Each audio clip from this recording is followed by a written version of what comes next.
Thank you, Mr. Speaker. This is the second in a series of House floor speeches by me on the recent presidential elections.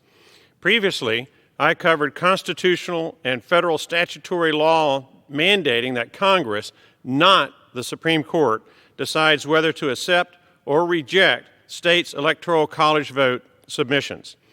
Today's remarks focuses on who decides a presidential election if no candidate receives an Electoral College majority vote because of a tie, because multiple candidates split the Electoral College vote, or because Congress rejected state Electoral College votes.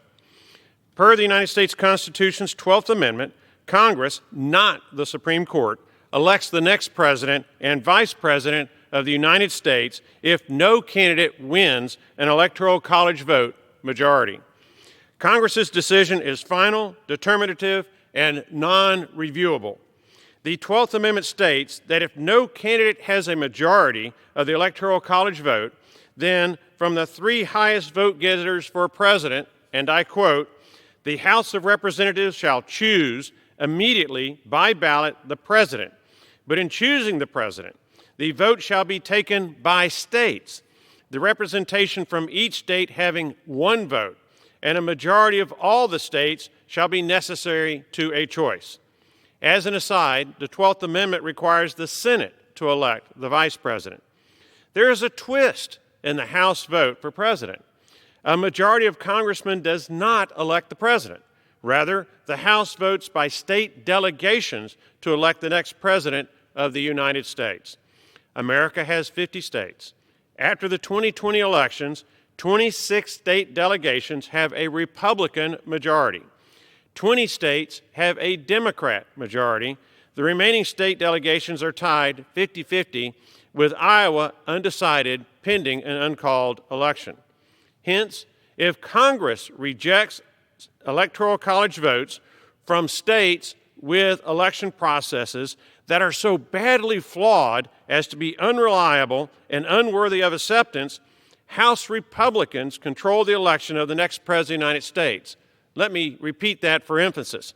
House Republicans control the election of the next President of the United States. For emphasis, the 12th Amendment has, on occasion, resulted in Congress electing the next President of the United States. For example, in 1824, Andrew Jackson led the Electoral College with 99 votes to 85 votes for John Quincy Adams, to 41 votes for William Crawford, to 37 votes for House Speaker Henry Clay.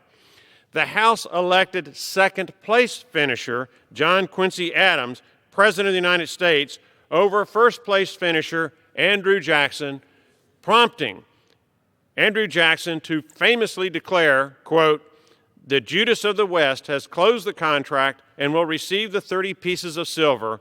Was there ever witness such a barefaced corruption in any country before?" End quote.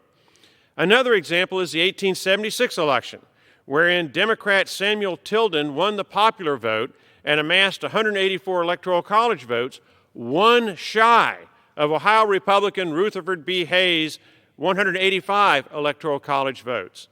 Louisiana, Florida, and South Carolina Electoral College votes were disputed because it strained credibility to believe these states voted Republican while still suffering from the destructive effects of a Republican-led invasion during the Civil War. Congress appointed a 15-member commission to study the matter, which split on party lines. 8 Republicans for Hayes, 7 Democrats for Tilden.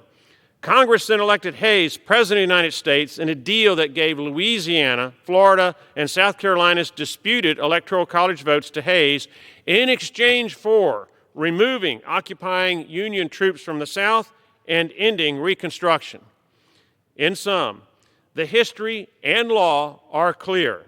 Congress, not the Supreme Court, determines who wins or loses presidential elections. Mr. Speaker, I yield back the balance of my time.